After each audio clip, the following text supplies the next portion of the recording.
Electric bulb द्यावे लागत होते, केंद्र शासनाकडे जावं लागत होतं. आम्ही आमच्याच लेवलला इथं परमिशन दिली, वेगळ्या तरतुदीचा अवलंब करू आणि आता ते सबस्टेशन पुढच्या 15-20 दिवसात किंवा 1 महिन्यामध्ये सुरू होईल. आणि त्यांना मी सांगून ठेवलेले इथल्या शेतकऱ्यांना दिवसाची लाईट आता पुढच्या महिन्यापासून दिली गेली, डिसेंबर किंवा जानेवारी. मी काही तर राष्ट्रीय नेता नाही की आश्वासन देऊन थांबायचं किंवा आश्वासन देऊन तुमचे काहीतरी काळं मिळवायचे. तर प्रश्न लॉंग टर्म म्हणजे दीर्घकालीन उपायाचा आहे, त्यासाठी नसबंदीचा आम्ही केला प्रयत्न. नसबंदीसाठी डॉक्टर अमोल कोल्हे जे आपल्या भागाचे खासदार आहेत त्यांच्याकडे मी एक ड्राफ्ट बनवून दिला. त्यांनी 2-3 वेळा संसदेमध्ये आवाज उठवला, कारण केंद्र शासनाचा विषय तर तिथं राज्य शासन सोडू शकत नाही. म्हणून त्यांनी तो 2-3 वेळा प्रश्न मांडला सुद्धा. तिकडून मग पत्र आलं आणि त्यानंतर आम्ही दोघींचा प्रस्ताव बनवून साधारण जानेवारीमध्ये पाठवला. त्याला मान्यता मिळेल अशी आम्हाला आशा आहे आणि पुढच्या 1-2 वर्षानंतर का होईना त्याचे परिणाम आपल्याला दिसायला. आता दीर्घकालीन उपाय झाला, आपल्याला रोजचं जगणं कसं जीव पण कुठून घेऊन घेतलं माणूस शकतो हे आम्ही बघतोय.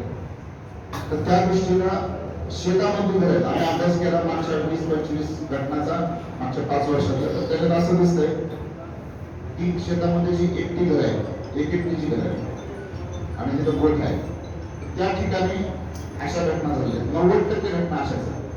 तर म्हणून आम्ही जुन्नर तालुक्यासाठी आणि शिरूर तालुक्यासाठी योजना तयार केली. जस्ट आचारसंहितेच्या आधी त्याला मान्यता मिळाली. आचारसंहिता असल्यामुळे तातडीनं काय तर त्याची अंमलबजावणी होऊ शकली नाही. योजना अशी आहे की अशी जी घरं आहेत तिथं सौर ऊर्जा कुंपण करायचं. कारण तुमचं जाळीचं कुंपण 8-10 फुटाचं जरी केलं तरी त्याच्यावरून बिबट्याचं उभं जातं आणि पाळीव प्राणी मारतो. असं घडलेलं आहे, मी बघितलं. त्यासाठी आपण महाराष्ट्रामध्ये पहिला आपण योजना तयार केली जुन्नर विभागासाठी आणि सौर कुंपणाची योजना 30,000 रुपये फक्त त्याला खर्च आहे. पूर्ण घर आणि कोट त्याच्यामध्ये बंदिस्त होऊ शकतो. मग तिथं मुलं, आजची स्थिती अशी की मुलं स्वतः तिथं खेळू पण शकत नाही मोकळेपणा, आणि महिला भांडी घासून मोकळेपणानंतर भांडी सुद्धा घासू शकतात.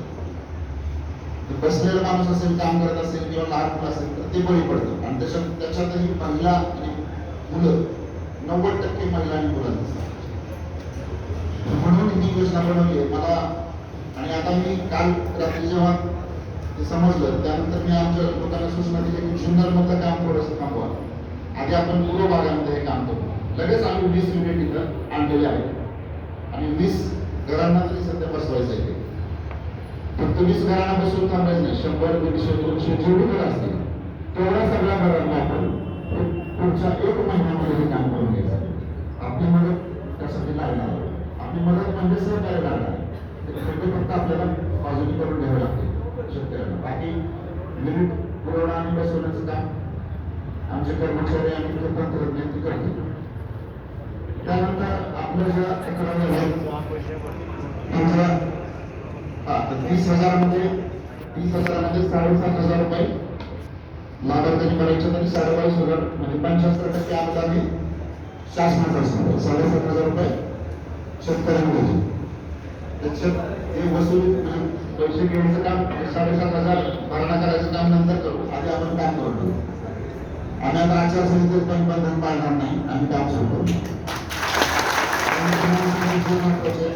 आचारसंहितेचं बंधन पाळत असलं तर मग त्यामध्ये एखादी घटना दुर्दैवी घटना होऊ शकते, ते आपल्याला काय बोलायचं नाही. तर त्यासाठी लगेच आपण काम सुरू करणार आहोत. आणि इथे वन क्षेत्र अधिकारी इथं पदरिक्त आहे. मागच्या 2 महिन्यापासून मी शासनाकडे मागणी केली, पाठपुरावा करणं आम्ही निश्चित इथं RFO कायमस्वरूपी मंजूर करणं आणू. पण तोपर्यंत जे अधिकारी आहेत त्यांना मी सूचना देतोय की ज्या सूचना आता आम्ही देत आहोत त्याची तातडीनं अंमलबजावणी झाली पाहिजे. कुठेही कोणत्याही प्रकारची दुसराही चालणार नाही आणि ती मी काही करून घेणार नाही. दुसरी गोष्ट, आपल्या ज्या तक्रारी आहेत कोण कामले आणि इतर ज्या काही तक्रारी तर त्याच्यावर तातडीनं उपाय म्हणजे ते कामलेंना लगेच बंद करणं आणि चांगली माणसं घ्या. अनेक इथं भूतपूर्व तरुण आहेत जे काम करतात इच्छुक असतील. 10-20 जेवढे लागतात तेवढे घ्या. आता सध्या जास्त संख्येनं घ्यायला हरकत नाही, कारण आपली समस्या खूप मोठी आहे. त्यामुळं त्यांना प्रशिक्षण द्या 1 दिवसाचं आणि अवेअरनेससाठी, जनजागृतीसाठी आपल्याला त्यांना वापरायचं आहे आणि त्यांना ते मागे यायचे. आरेखवाडी वनपाल वनरक्षक संख्या शिरूर तालुक्यामध्ये फक्त 9 वनरक्षक आहेत आणि 3 वनपाल आहेत, म्हणजे 12 फक्त कर्मचारी आहेत. हे परमनंट कर्मचारी त्याला म्हणतो आपण असे. आणि शिरूर तालुक्याचं क्षेत्र जर पाहिलं तर शिरूर हा पुणे जिल्ह्याचा सगळ्यात मोठा. वनक्षेत्र कमी आणि वनेतर क्षेत्र जास्त अशी स्थिती आहे. पण बिबट्याची समस्या ही वनाच्या बाहेर आहे. समस्या कुठे आहे, आव्हान मोठे आहे आमच्या समोर सुद्धा. त्यामुळे ही अशी वेगळी काहीतरी आम्ही उपाययोजना बेस कॅम्प तयार केला नावऱ्याला. पिंपरखेडला एक पहिला बेस कॅम्प तयार केला होता. तर नावऱ्याला दुसरा बेस कॅम्प आहे, तो काही जास्त ऍक्टिव्ह झालेला नाही, तो तुम्हाला करावा लागणार आहे. जर तो झाला नाही तर मग तुम्ही तुमच्या परिणामाला जबाबदार. आता मी सांगतो सगळ्यांच्या समोर. आणि मी स्वतः त्या ठिकाणी नाही, अर्धा तासामध्ये तुमच्यापर्यंत माणूस पोहोचतो. त्यांना एक स्वतंत्र गाडी आणि त्याच्यातून काळजी करणार.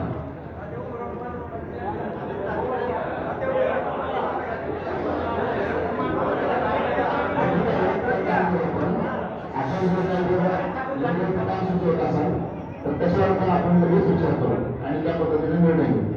1-2 दिवसामध्येच निर्णय घेऊ. सध्या बेस कॅम्प आहे तात्पुरतं स्वरूपात कांडोबान कराटामध्ये त्या ठिकाणी आपण द्यायला तयार आहे. तर त्या ठिकाणी तात्पुरती व्यवस्था आपण त्या ठिकाणी करू आणि तातडीने ती युनिफॉर्ममध्ये तिथं राहिली पाहिजे. नुसते जे बेस कॅम्पचे लोक नाही तर आपले वनरक्षक वनपाल हे रेग्युलर तिथे उपस्थित राहिले. आता राहिला प्रश्न जो वनरक्षक बिबट्या महत्वाचा प्रश्न, तर तो तातडीनं जेरबंद झाला पाहिजे. यासाठी 2 नाही 3 नाही 8 नाही 15 दिवस काय लागतील तेवढे दिवस इकडे आमची टीम तयार होईल. पण तेवढे दिवस लागणार नाही. मी खात्री देतो की पुढच्या 8 दिवसाच्या आत तो बिबट्या आम्ही जेरबंद करू. बिबट्याला मारायची गरज पडणार नाही. बिबट्या जेरबंद केल्यानंतर तो बिबट्या परत कुठेही सोडला जाणार नाही. कारण असे जे नरभक्षक बिबटे असतात ते आपण मानवी 2 निबंध निवारा केंद्रामध्ये कायम स्वरूपी बंदिस्त करतो. असे 45 बिबटे सध्या तिथे आहेत. त्यामुळे असं कुणीही गैरसमज करून घेऊन म्हणून की इथला बिबट्या पकडून परत दुसरीकडे सोडला जाईल असं बिलकुल होणार नाही.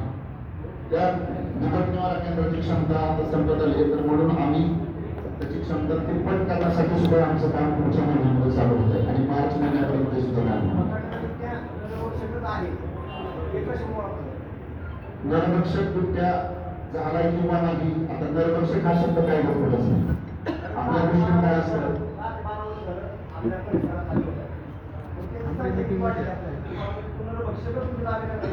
नाही, नरभक्षक बिबट्या ताब्यात येणार हे आपण सांगू शकत नाही. आपला प्रश्न योग्य आहे, कारण आता इतर बिबट्याची संख्या बरीच आहे. तर म्हणून आपण काय करणार की जेवढे बिबटे सापडतील तेवढ्या आपण करणार. त्या ठिकाणी जे पाऊलखुणा आहेत त्या पाऊलखुणा जे स्वच्छ नमुने घेतले पाहिजे याच्यावर ते तयारी करून मग ते आपण ठरवणार की हाच तो बिबट्या. त्याच्यासाठी हैदराबादला एक रिपोर्ट आम्हाला पाठवावा लागतो. त्याचा अहवाल आल्यानंतर मग आम्ही ठरवलं नरभक्षक बिबटे आणि तो आपण सोडत नाही. त्याची खात्री 100% बरोबर. मी असं काही नाही आश्वासन मारतो, बिलकुल असं होणार नाही. ठीक आहे, आपण सगळेजण इथं कायद्याचे पालन करणारे नागरिक आहात. मला म्हणजे मगाशी सांगितलं की सर तुम्हाला तिथं गेल्यानंतर फार मोठ्या वर्षाला सामोरं जावं लागू शकतं. तर मी त्यांना एकच वाक्यात म्हटलं की हरकत नाही म्हटलं, माणसाचा जीव गेला तर रोष असणारच आहे. त्याला आमची तयारी आहे, तो रोष आम्ही सहन करून लोकांचं ऐकून जे काही म्हणणं आहे, कारण ती नैसर्गिक भावना आहे. कुठेही कुणी काहीतरी बोलायचं म्हणून बोलत नाही, काहीतरी आग्रह आलेला असतो किंवा माणसाचा जीव आणि त्याच्यातून लहान मुलाचा जीव गेलेला आहे, तर नैसर्गिक भावना व्यक्त होणारच आहे. म्हणून आम्ही आपलं सगळं शांतपणे ऐकलं आणि ते आमचं कर्तव्य. आमची अशी इच्छा आहे, आपली सगळ्यांचीच, इथून पुढे अशी कोणतीही घटना या ठिकाणी होऊ नये. त्यासाठी आपण ज्या योजना या ठिकाणी राबवत आहोत. त्याच्यासाठी आपलं सहकार्य राहू द्या. कोणाची शेळी त्याच्यामध्ये पिंजऱ्यामध्ये ठेवली आहे किंवा कोंबडी ठेवली आहे आणि त्याचे पैसे मिळाले नाही, अशा तक्रारी आल्या नाही पाहिजे. प्रत्येकाचा मोबाईल दर्शन करायचा, कारण त्याचं ते त्यांना पाळलेलं जनावर असतं, तर त्याचा मोबाईल त्यांना 100% नियमानुसार झालं तर 100% त्याचा मोबाईलला मिळालाच पाहिजे. त्याच्याबद्दल कोणत्याही तक्रार सांगेल काळजी घ्या, बिलकुल तक्रार आली नाही पाहिजे.